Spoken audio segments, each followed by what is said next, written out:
Good afternoon friends. দেখো এখন রান্না বান্না বসিয়েছি, দোকানে এতক্ষণ ছিলাম। এখন এখানে দেখো, এখানে ভাত বসিয়েছি আর এখানে এখানে বেগুন একটুখানি গ্যাসে পোড়াচ্ছি। গ্যাসে পোড়ানো ভালো না, তাও গ্যাসে পোড়াচ্ছি যেহেতু উনুনের বন্দোবস্ত আমার নেই, এই জন্য। লোকের কাছে প্রমাণ করতে হবে আমি ভালো আছি, সেটা দেখানোর জন্য অনেক কিছু লাগে। বাড়ি লাগে, গাড়ি লাগে, এসি লাগে, ফ্রিজ লাগে, ভালো ভালো বাজার করা লাগে, আবার ভালো ভালো বাজার করে রান্না করতে হয়, তাই না? সেইগুলো ছবি আবার আপলোড করতে হয়। এরকম বেগুন ভর্তা রান্না করলে কিন্তু হবে না, ভালো ভালো রান্না করতে হবে।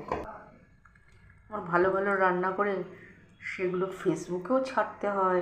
ভালো থাকতে গেলে কত কি লাগে, তাই না? এই লোকের কাছে তো প্রমাণ করতে হবে যে আমি ভালো আছি। ভালো থাকতে গেলে অনেক খরচ, অনেক কিছু লাগে। তার চেয়ে বাবা দুঃখে থাকাই ভালো, খরচা নেই। আমার কথাটা পছন্দ হলো? ঠিক বললাম না ভুল বললাম?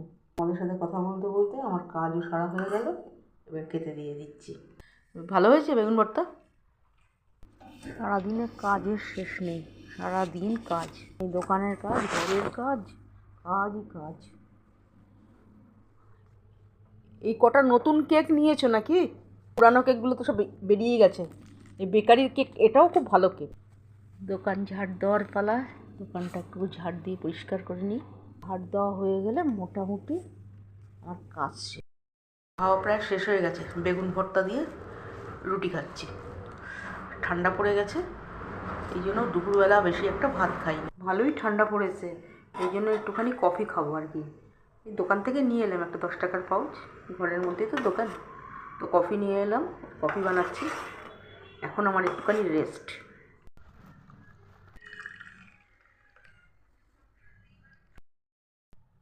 তো এখন কফি আর রুটি খাচ্ছি।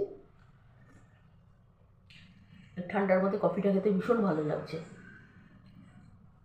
আজকের মতো ব্লগটা এইটুকুই, আবার দেখা হবে পরের ব্লগে। তোমরা সবাই খুব ভালো থেকো।